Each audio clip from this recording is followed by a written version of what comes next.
Bonjour à tous. Aujourd'hui, réformer le cœur.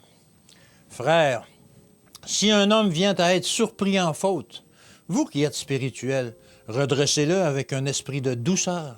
Prends garde à toi-même, de peur que tu ne sois aussi tenté. Galates 6, verset 1.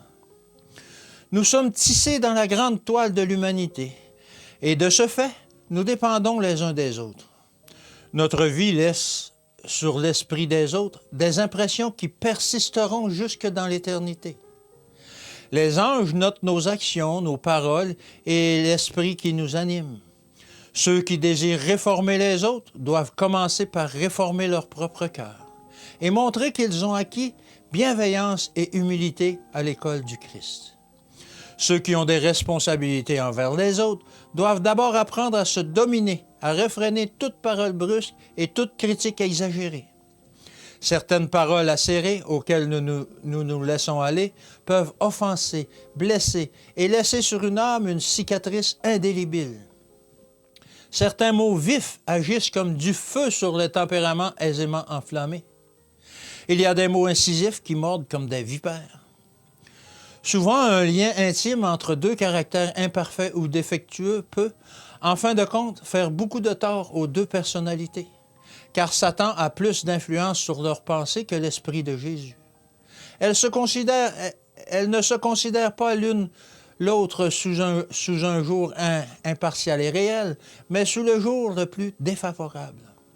En essayant de redresser le mal dans un esprit emporté et contradictoire, on créera deux problèmes à résoudre, là où il n'y en avait qu'un. Le soutien mutuel est essentiel. C'est le fruit de l'esprit qui pousse sur l'arbre du christianisme. Un changement radical doit s'opérer dans la façon dont nous devons aborder différentes mentalités. Pardon. Si tout ce qui apparaît comme une injustice est considéré comme un affront, si l'on exige une compensation pour chaque petit préjudice, dans un esprit différent de celui du Christ, si l'on emploie des mots durs, si l'on manifeste face aux petits ou aux grandes difficultés un esprit d'impatience qui envenime et qui irrite, on créera bientôt une situation pire que si l'on n'avait rien fait pour corriger le mal. Si les croyants entretiennent de telles dispositions, si chacun se sent libre de prononcer des paroles irréfléchies, nous aurons des cœurs malheureux, des familles malheureuses et des discordes, de la dissension dans l'Église. Mais il y a une manière d'agir semblable à celle de Christ pour aplanir tous ces différends.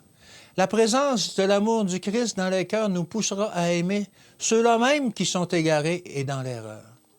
Lequel d'entre vous est sage et intelligent?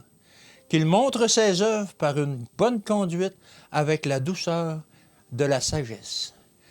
Bonne journée dans le Seigneur et que Dieu vous bénisse.